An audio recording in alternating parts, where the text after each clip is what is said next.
Des expériences que Dieu m'a parlé de faire une conférence business pour aider nos jeunes ici à Paris à rentrer dans la logique de faire les affaires en tant que des chrétiens, à ne pas avoir peur de ces domaines-là, à ne pas penser que les domaines des affaires et les domaines de l'argent, c'est réservé au monde des païens.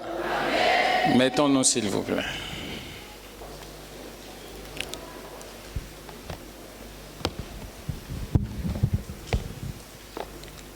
Bien-aimés dans le Seigneur,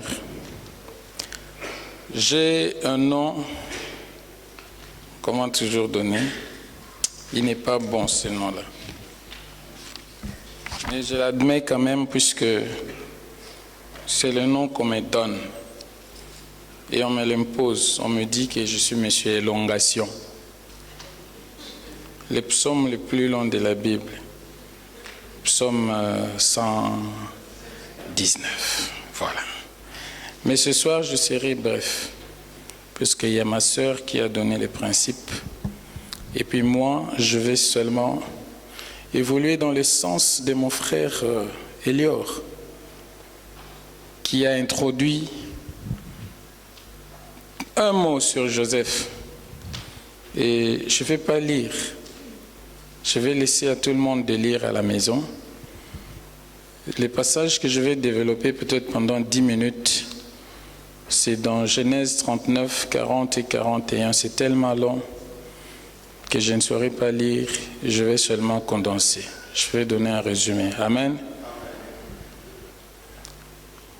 Je ne vais pas non plus chanter ce soir, puisque j'avais déjà chanté l'avant-midi. C'était tellement bien, je pense, bien que j'ai désorienté toute l'équipe qui était derrière moi. Mais c'était pour la gloire de Dieu. Amen. Dans Genèse, dans le livre de Genèse, au 39e, 40e et 41e chapitre plutôt, la Bible nous parle des exploits et des établissements de Joseph. Joseph,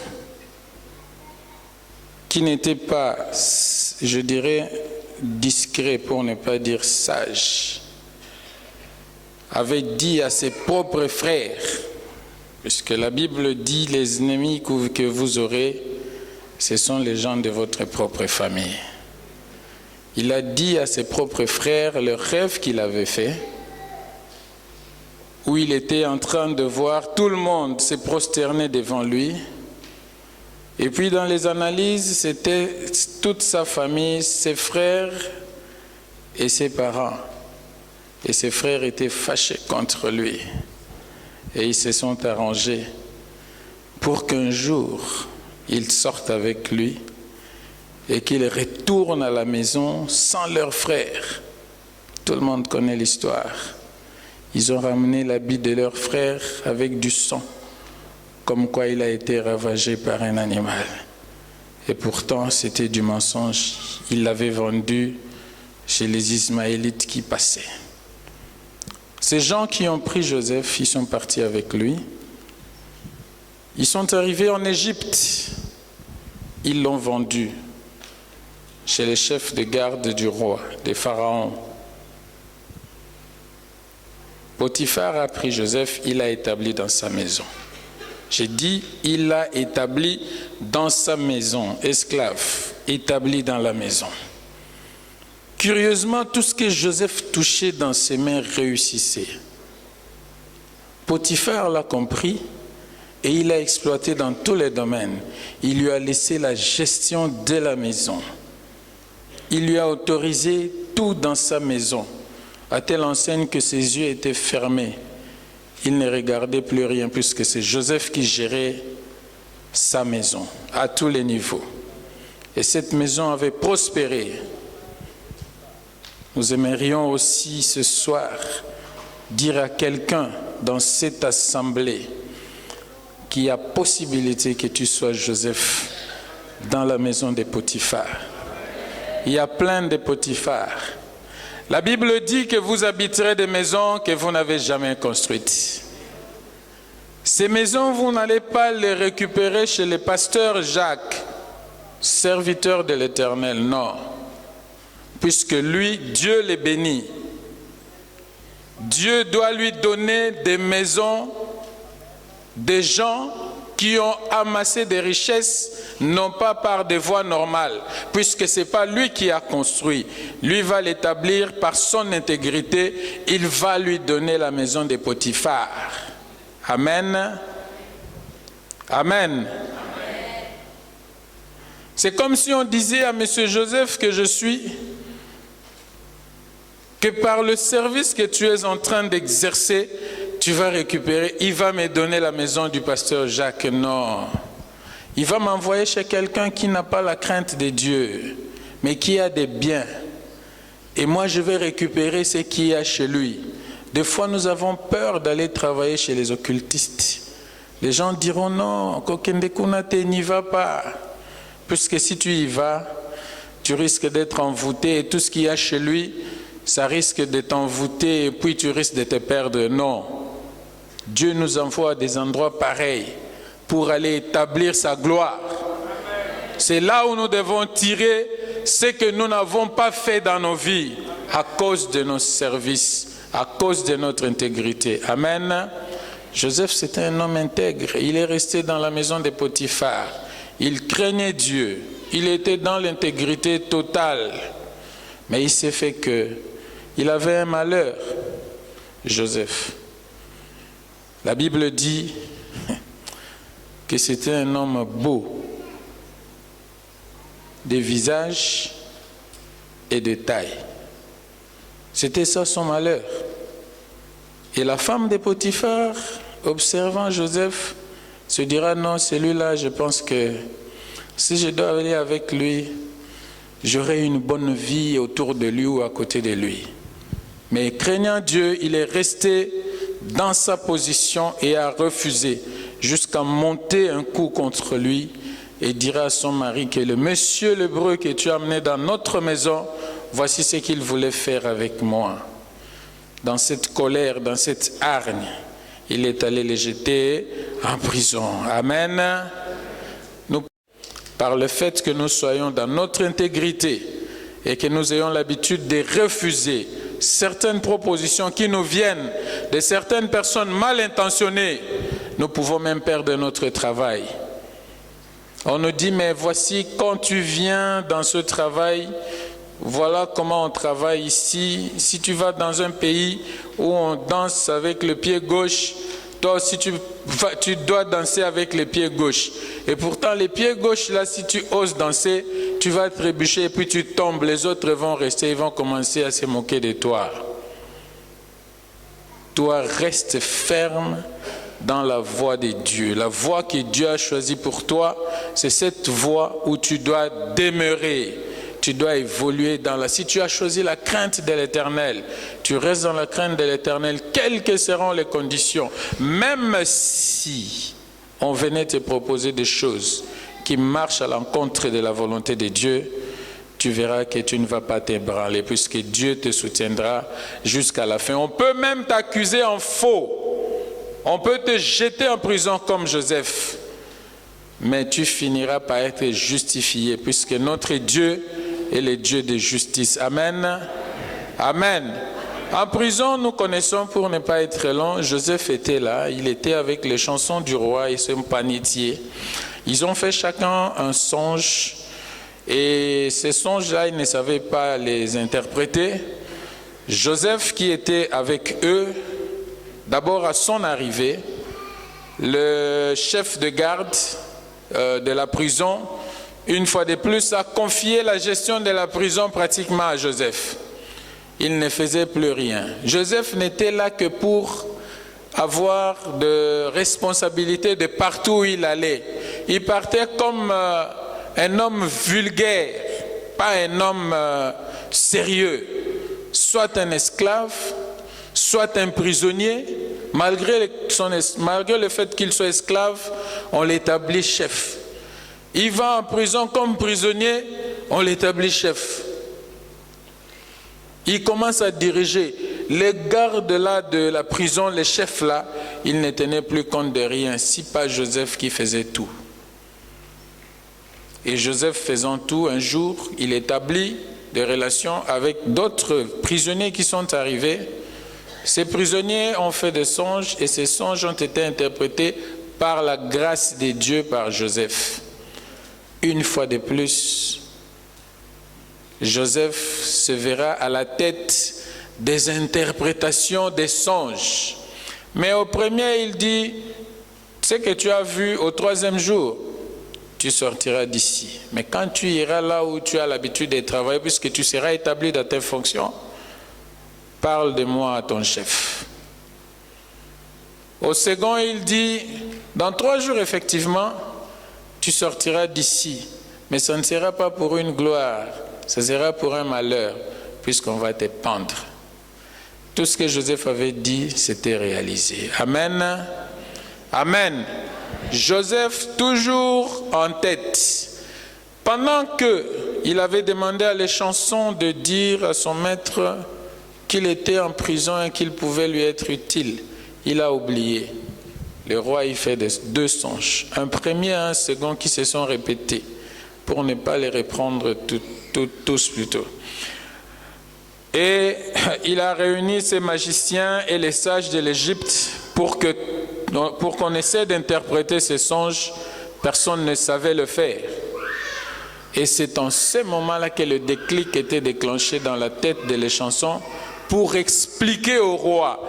Dieu a voulu qu'une circonstance pareille arrive, où il a fait que personne ne pouvait interpréter les songes et qu'il rappelle à cette chanson qui était sortie de la prison après l'interprétation de Joseph, que cette chanson raconte au roi qu'il y a quelqu'un qui est en prison qui peut interpréter les songes. Amen.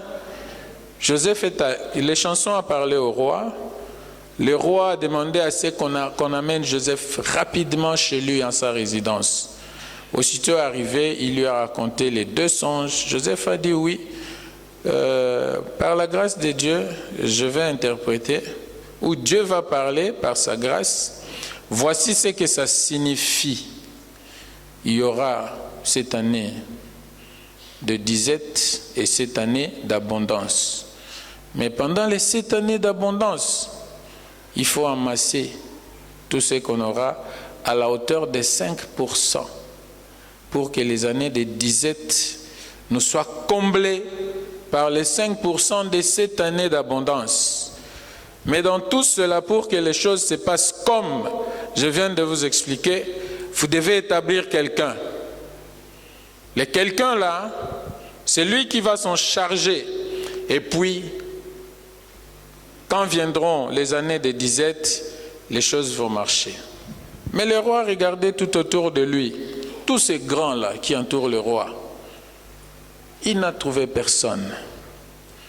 Il a dit non, mais comme ça vient de toi, moi je pense que le mieux à faire pour moi, c'est toi qui vas diriger toute cette mission-là.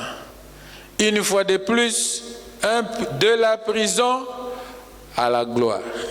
Toujours Joseph. À cause de son intégrité. Il a travaillé pendant 7 ans. Il a amassé, je vous épargne de certains détails, puisque le temps nous empresse. Il a travaillé, il a amassé, il a évolué. Les années d'abondance se sont passées. Les années de disette sont arrivées où l'Égypte était obligée de nourrir toute la contrée. Et nous savons que même les frères de Joseph, ceux-là qui l'avaient vendu, étaient venus en Égypte pour chercher à attraper quelque chose à manger, ignorant même que c'était leur frère qui était à la tête de ces consortiums égyptiens qui s'occupait de la distribution d'abord, qui a stocké et puis qui commençait à distribuer la nourriture pendant la période de la sécheresse. Amen. Je vais peut-être m'arrêter là par rapport à mon exhortation. Mais ce que je voulais vous montrer dans ces trois chapitres, c'est que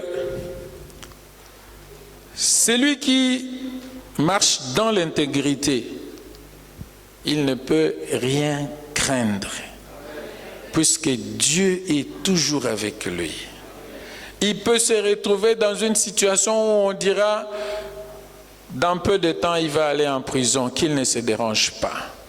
Si tu n'y es pour rien, bien-aimé dans le Seigneur, tout ce qu'on peut raconter de toi, n'aie pas peur, puisque ton Dieu, il est avec toi et il ne t'abandonnera jamais. Quelles que soient les conditions, tu es en difficulté, glorifie le Seigneur. On t'amène en prison, glorifie le Seigneur. Tu as demandé à quelqu'un de t'aider quand il sortira de la prison, il ne le fait pas. Ne le maudis pas. Dis gloire à Dieu. Car la Bible nous dit dans toutes circonstances, glorifions le Seigneur. Amen. Amen. Alors, ce passage est similaire à une réalité que j'ai vécue dans ma vie. J'ai dit à ceux qui étaient le vendredi en ces lieux que après la période de disette dans ma vie, non, même pas, après avoir terminé mes études en 1995, le premier travail que je suis allé faire, je n'avais demandé à personne. Je n'avais pas écrit.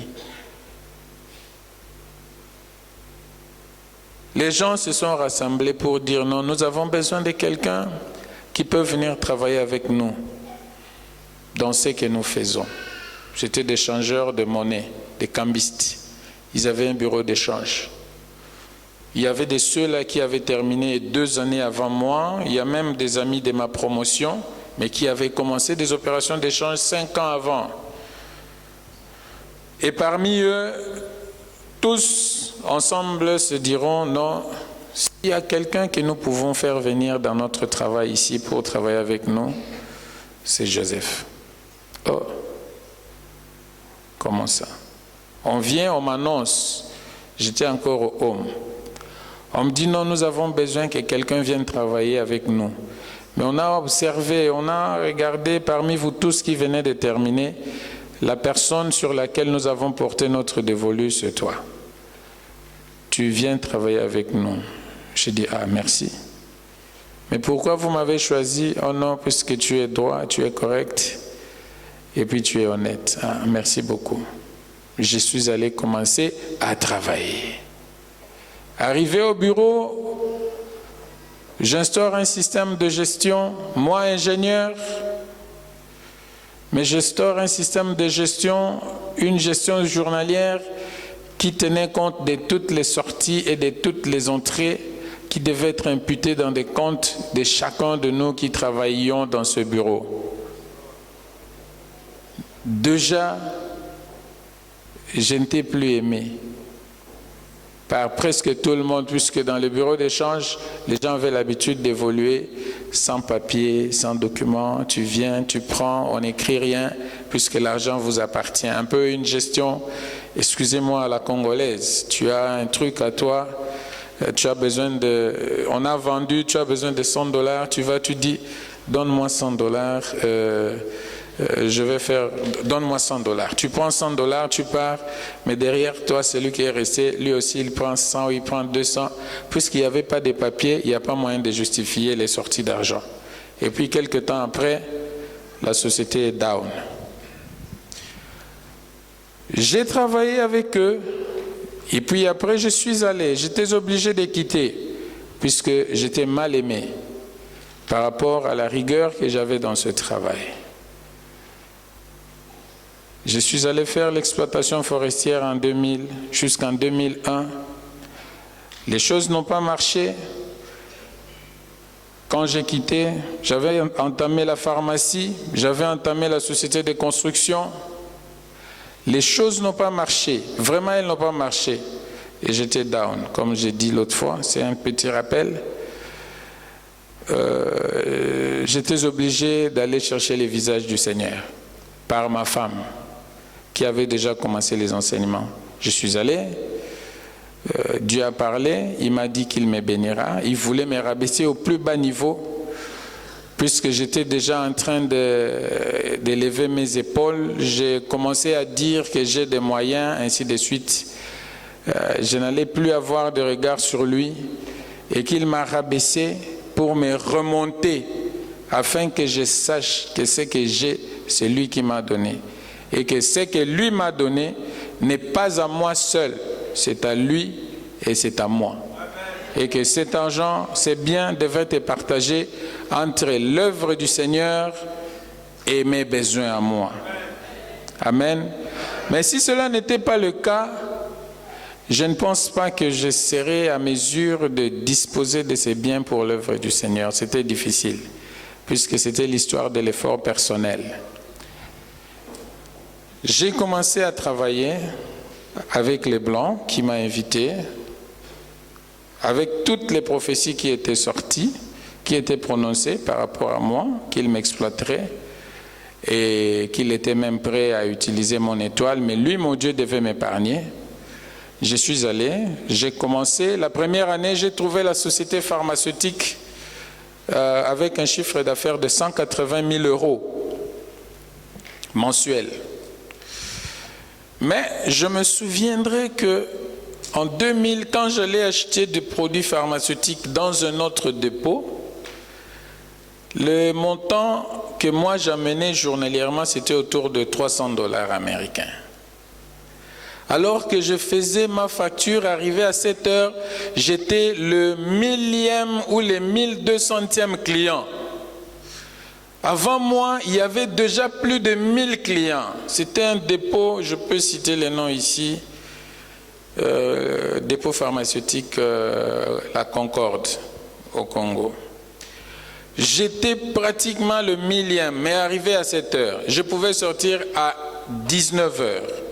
Alors je fais les calculs, si tout le monde pouvait acheter pour 300 $ seulement, tu multiplies par 1000, c'est déjà 300 000. Mais là où je vais travailler, il n'a que 180 000 euros de chiffre d'affaires mensuel. Je dis non, c'est pas normal. Je proposerai aux Blancs comme Joseph. Je lui dis, écoute, j'étais 1200e client chez Concorde, mais ici tu n'as que 17 clients par jour. Ça signifie quoi? Il dit non, moi je vends les spécialités européennes.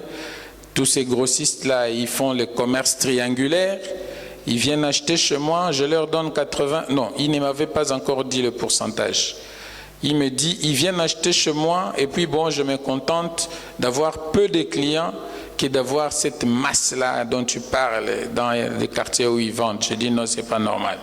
Est-ce que tu sais m'autoriser de faire la ronde de Kinshasa pour aller consulter les pharmacies et leur demander le pourquoi qu'ils ne viennent pas acheter ici chez nous? Je deviens agent commercial.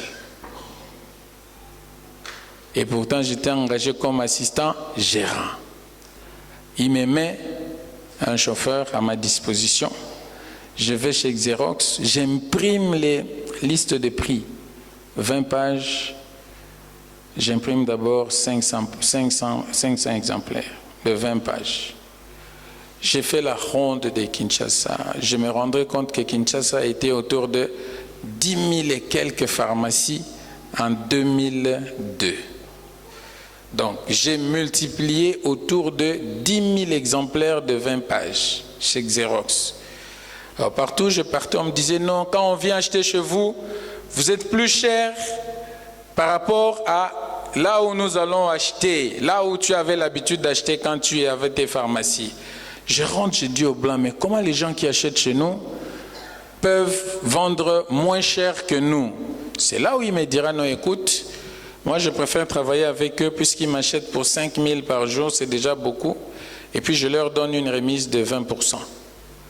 J'ai dit aux pharmacies, il me dit les pharmacies qui viennent c'est 8%. Ça veut dire quoi? Un produit de 100 € rendu Kinshasa. La pharmacie qui vient acheter chez toi, l'importateur, elle achète à 92 €. Les grossistes qui viennent acheter chez toi, l'importateur, il achète à 80 €. Mais les grossistes, quand ils rentrent chez lui, il suffit qu'ils mettent 85 €. Il gagne 5 € par produit. Il est moins cher que toi. Les pharmacies ne viendront pas puisque toi, tu leur vends à 92, à 92. Il y a déjà une différence de 7 €. Je démontre aux Blancs, les Blancs disent « Ah bon ?» Je dis « Oui, c'est ça. » Il dit « Qu'est-ce qu'on va faire ?» Je dis « Il faut baisser le prix pour les pharmacies. » Il dit « Ah non, ça c'est impossible. » Je dis « Oui, il faut le faire. Il faut descendre à 85 pour les pharmacies et il faut remonter à 85 pour les dépôts. » Il dit « Non, je vais perdre mes grossistes. » Je dis « Non, t'en fais pas, on va travailler. » On baisse à 85 pour les pharmacies, mais ils gardent les 80 pour les dépôts. 3 mois après, quand j'ai refait la ronde, le chiffre d'affaires est passé de 180 000 à 360 000.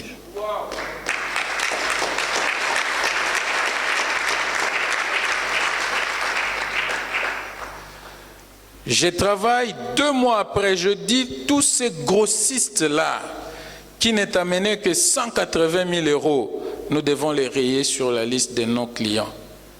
Nous devons travailler avec les pharmacies. Nous vendrons plus. Il dit non, je ne veux pas les perdre. Je dis non, tu ne les perdras pas, mais le chiffre d'affaires va augmenter. C'était des débats comme ça. Il dit qu'est-ce qu'on fait? Je dis je vais commencer à barrer tous les produits phares qu'ils viennent acheter chez nous. Je vais commencer à laisser les produits qui n'ont pas l'habitude de sortir. S'ils viennent par exemple pour les clamoxyl, les amoxicillines là, je barre, je dis qu'il n'y a pas. Ils viennent pour les totémas, je barre. Ils viennent pour tel, je barre. Les arinates, les antipaludéens là, je barre. Tout j'ai barré. Alors ces gens arrivent, ils ont leur réquisition, leur bon de commande, moi je barre, je dis ces produits il n'y a pas. Oh mais ces gens ont commencé à s'enflammer contre moi. Ils diront, mais celui-là, d'où il sort? Qu'est-ce qu'il veut nous apprendre? Il m'accuse chez les Belges qui travaillent avec moi, qui m'avaient engagé comme vous n'avez pas. Kinshasa ont commencé à chercher où on va les trouver. Non, il faut aller chez Getraco. Au 6e mois, nous étions à 800 000 $ de chiffre d'affaires. 800 000 € de chiffre d'affaires.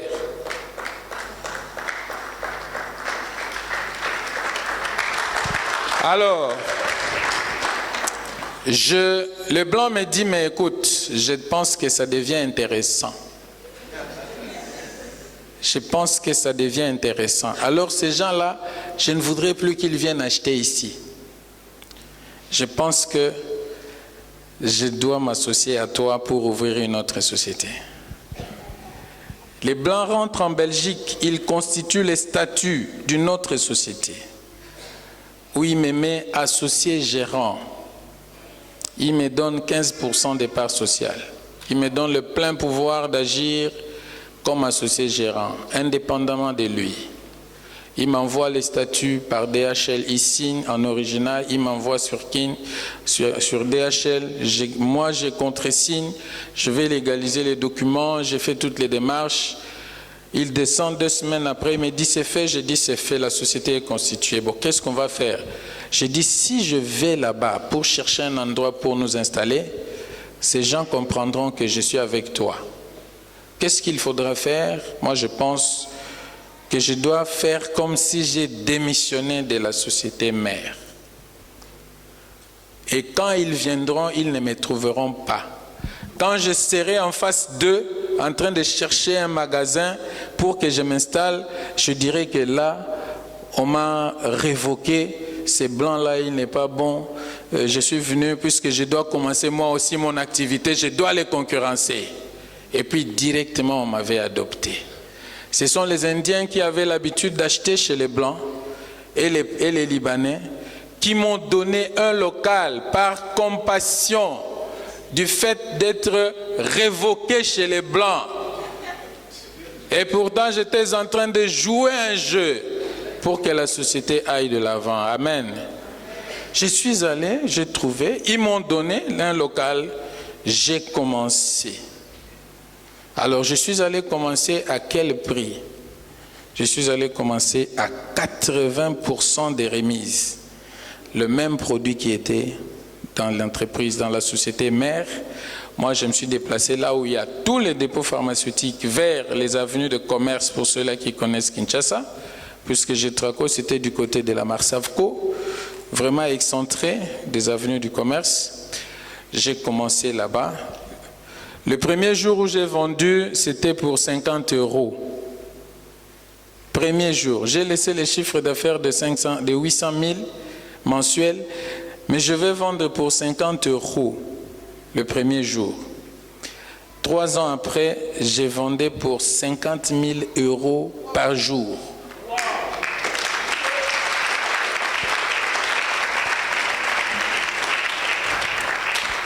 Trois ans après, j'ai vendu pour 50 000 € par jour. Je faisais un chiffre d'affaires de 1 500 000 € pour le compte du blanc. Et ce qui était bien dans ce travail que je faisais, les blancs ne le savaient pas. À chaque fois qu'il envoyait les produits pour 1 500 000, il attend le 1 500 000 à la fin du mois. Moi, je renvoie 1 500 000 à la fin du mois, mais je reste avec les produits de 300 000. De 1 500 000 le mois, mais je reste avec le produit de 30 ou 35 000, voire même 40 000. Il ne comprenait rien. Une année après, il se rend compte qu'il y a 360 000 de produits, pendant que le 1 500 000 qu'il attendait des produits qui venaient chez moi, multiplié par 12, ça fait 18 millions de dollars, 18 millions d'euros. Les 18 millions sont partis. Il a apuré toutes les factures. Mais il vient chez moi, il regarde dans la machine, il se rend compte, ici en Belgique, il se rend compte qu'il y a encore des produits de 300 000 € dans la machine. Alors il descend et me dit, mais qu'est-ce que tu fais? Dis-moi, c'est quoi? Je dis oui, quand tu envoies les produits, les Clamoxyl par exemple, si c'est 100 000 boîtes que tu envoies mensuellement à 1 €, si je me rends compte que sur terrain, il n'y a que nous qui avons les Clamoxyl, je ne les vends plus à 1 €. Je mets à 1,1 € dans la machine, j'encode. Alors, quand je vends 100 000 boîtes, multiplié par 1 €, c'est 100 000 $. Mais quand tu prends les 0,1 multiplié par 100 000 boîtes, c'est 10 000 €. Alors, comme la facture est de 100 000, moi, j'aurais vendu autour de 90 000 boîtes, mais j'ai totalisé les 100 000 de la facture, de la note d'envoi ou la note de débit qu'il m'a envoyée. Je paye cette note de débit pendant que dans la machine, il y a encore des produits. Je ne sais pas sortir ces produits de la machine, puisque si je les sors, ça constitue encore une entrée que je dois justifier. Si je modifie le prix dans la machine pour ramener tout cela à 1, pendant que j'ai vendu à 1,1, dans le système de gestion que nous avions ici en Belgique, gling, gling, gling, gling, gling, ça sonne dans son bureau. Modification des factures à Kinshasa. Et tout ça, je ne savais pas. J'ai sacrifié tout. J'ai attrapé toutes les maladies possibles par rapport au travail dur que ma sœur avait souligné l'autre fois. Elle a dit qu'il faut travailler durement. Et j'ai travaillé durement pour le compte du blanc. Mais pendant ce temps, j'étais en train de voir comment je pouvais évoluer aussi dans mes propres affaires. Je lui ai parlé. Je lui ai dit non, je vais ouvrir une société à moi. Déjà, c'était en 2004. J'ai commencé avec lui en 2002. En 2004, j'ai ouvert ma société à moi, Groupe La Louange des Dieux, GLD. J'ai commencé par des petites opérations. En 2007, j'ai ouvert où j'ai construit un hôtel sur Barré, en Ngaliema, hôtel Les Merveilles. En 2008, j'ai commencé avec GLD, le transport en commun Kinshasa-Matadi, avec 2 bus et une année après 2 bus encore, de marque Tata, que nous achetons chez les concessionnaires de Tata à Kinshasa. À l'époque, c'était des bus de 70 000 $ la pièce. Aujourd'hui, c'est pratiquement 125 ou 130 000 si tu veux acheter un bus neuf à Kinshasa. On a travaillé jusqu'en 2011 avec les Blancs. En 2011, alors là, j'ai fait un calcul par rapport au bus qui partait sur Kikwit, où je pouvais consommer autour de 38 ou 40 000 litres pour les 4 bus qui voyageaient. Il était né dans moi l'esprit de construire une station-service, puisque j'avais fait les calculs qu'avec une station-service déjà, je peux alimenter pour rien que mes bus en un mois, c'est autour de 40 000 litres. Si tu dois, c'était 48 000 litres, si tu dois faire le calcul, puisqu'à son temps, il y avait pratiquement une marge de 0,5. Si tu fais 48 000 multiplié par 0,5, ça pouvait te faire un 24 000 par mois. Tu enlèves les charges, donc tu étais déjà dans une autre affaire secondaire par rapport à l'affaire principale qui est les transports en commun. Cet esprit est venu, nous avons exploité et c'est parti. Et en 2012, on a commencé une première station. En 2013, on a tenté de faire une deuxième qui s'est achevée en 2015. En 2016, on a construit encore une troisième. En 2017, une quatrième.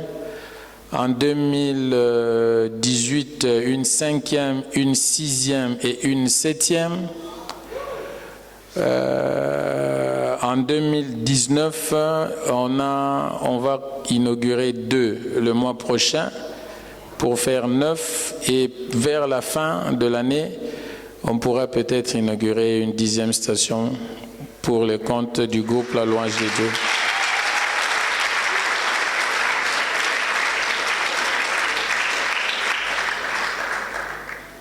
Voilà. Donc, ça signifie quoi? Dieu met une vision en vous. Il peut ou ne pas donner la provision. Mais si vous avez la provision, il ne faut pas aller vite en besogne. Il faut attendre le moment favorable. Quand il dit maintenant, je te donne le go, c'est en ce moment-là que tu vas commencer.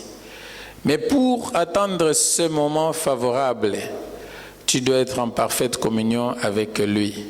Si tu n'es pas en communion parfaite avec Dieu, tout ce qu'il a comme projet pour toi, comme nous l'avons dit, des projets de bonheur et non de malheur, afin de vous donner un avenir et de l'espérance, cela ne s'accomplira pas dans nos vies. Nous avons besoin de marcher dans l'intégrité. Il y a beaucoup à dire, mais il n'y a pas assez de temps. Il est 22h, presque quart. Je vais faire encore 5 minutes si papa m'autorise. Comme ça, je vais laisser. C'est une expérience qui est vraiment importante à partager avec les jeunes, puisque c'est encore possible. On est parti du néant. Je le dis et je le souligne. Du néant. Mais du néant, on peut devenir grand. Pour devenir grand, il faut respecter les principes de la Bible. La Bible dit dans Josué 1:8 que ce livre de la loi ne s'éloigne pas de ta bouche, que tu le médites jour et nuit, afin d'appliquer exactement ce qui est écrit. C'est ainsi que tu trouveras du succès dans tes entreprises et alors tu prospéreras. La prospérité est un principe divin. mais tout est fondé par rapport à ta manière, ou tout peut s'accomplir par rapport à ta manière de marcher. Tu marches comment avec Dieu? Nous avions parlé de la vision. Dieu donne la vision et il donne la provision. Oui, la vision est là. La vision, c'est ce que Dieu nous donne. Mais la provision, ce sont les moyens que lui met à notre disposition pour exécuter la vision. Mais entre les deux, il y a quelque chose qu'il faut observer, c'est qu'il te donne son feu vert, qu'il te dise, maintenant je suis d'accord que tu exécutes ou que tu réalises ton projet. Souvent, nous nous engageons dans des choses qui ne sont pas les nôtres. Puisque tel l'avait fait. Il a ouvert un salon de coiffure. Moi aussi, je pense que je dois ouvrir plutôt un salon de coiffure. Comme ça paye, il me dit que ça paye, c'est 7 € par tête ou 10 €. Bon, si j'ai 10 personnes la journée, j'ai 100 € et je pense que je peux gagner ma vie avec mes 100 € par jour. Mais si ce n'était pas la volonté de Dieu, ne te dérange pas, tu ne réussiras pas. Il faut interroger Dieu. Seigneur, est-ce que c'est le moment pour moi de faire? Seigneur, est-ce que c'est qu'on me propose de faire? Toi, tu es d'accord. Seigneur, est-ce que les moyens dont je dispose me permettent de m'engager à faire ce que je suis en train de faire? Quelqu'un peut avoir peu de moyens, il va hypothéquer. Mais le projet dans lequel il s'engage n'est pas un projet où il va prospérer. Après, il dira non, les banques sont méchantes. J'avais commencé, elles m'ont donné de l'argent. Voici aujourd'hui, je me retrouve sans rien. Ah, moi, avec les banques, je ne ferai plus. Non. Dans les affaires, on nous demande toujours de travailler avec l'argent des banques, puisqu'il y a un risque où les risques plutôt sont partagés. Si un jour les choses ne marchaient pas, ça ne sera vraiment pas totalement par rapport à toi, mais puisque tu auras déjà remboursé quelque chose au niveau de la banque, tu verras qu'après avoir retiré ce qu'on doit te retirer par rapport à l'hypothèque, il te restera quand même quelque chose. Mais si c'était ton argent que tu avais engagé, il est difficile dans le principe des affaires de faire des épargnes en dehors des affaires qu'on est en train de faire. Dans quel sens? Quand tu es déjà engagé dans une affaire, tous les gains que tu réalises, on a toujours tendance à remettre cela dans les affaires, puisque c'est en soi le gain qui crée l'investissement. Quand vous avez les bénéfices, vous créez l'investissement. Mais si vous n'avez pas le bénéfice, vous ne savez pas investir. Par le fait d'avoir plus par rapport à ce qu'on fait, on peut se dire, j'ajoute encore la marchandise. Comme l'habitude que nous avons, nous préférons conserver notre argent dans le pétrole. Nous aimons bien ou nous préférons avoir plus de stock de produits chez CEP Congo que d'avoir de l'argent dans le compte en banque. Quand on fait les bénéfices, on appelle les fournisseurs, qu'il nous dit qu'il a des produits, on achète les produits, on a les produits chez CEP Congo et au moins on est garanti peut-être pour 6 mois ou pour 7 mois. Et à chaque fois qu'on a un peu de moyens, si on n'a pas quelque chose qui nous demande, ou une opération, ou une affaire qui nous demande qu'on sorte de l'argent, on préfère garder le produit, on préfère plutôt garder l'argent dans le produit. Nous devons savoir que la réussite dans les affaires est basée sur les principes de la Bible. Dieu nous aime, il a des projets pour chacun de nous tels que nous sommes là. Il a besoin de nous voir évoluer dans ce que nous faisons, mais tout ce qu'il nous demande, c'est de marcher dans la crainte de sa parole. Je dirais que Dieu nous bénisse, nous tous, qui avons eu le temps de suivre cette conférence ou de participer à cette conférence. C'est une grâce particulière que nous nous soyons retrouvés en ces lieux. Les temps sont durs par rapport à nous autres, tels que mon épouse et moi, puisqu'il y a une semaine passée que j'ai enterré ou que nous avons enterré ma mère. C'était difficile de se décider de venir, mais pour parler au peuple de Dieu, comme c'est une mission que nous avons reçue, on ne pouvait pas dire non, nous sommes dans le problème des deuils, dans les affaires des deuils, non. On a dit d'abord c'est Dieu. Le royaume des cieux devant tout, et le reste nous sera donné par-dessus tout. Le jour où tout le monde comprendra que Dieu doit être placé en première position dans nos vies, il n'y aura pas de gens qui vont commencer à murmurer, il n'y aura pas de gens qui vont commencer à se plaindre, puisque nos vies vont rayonner par la grâce de Dieu. Amen. Que Dieu vous bénisse et qu'il se souvienne de vous.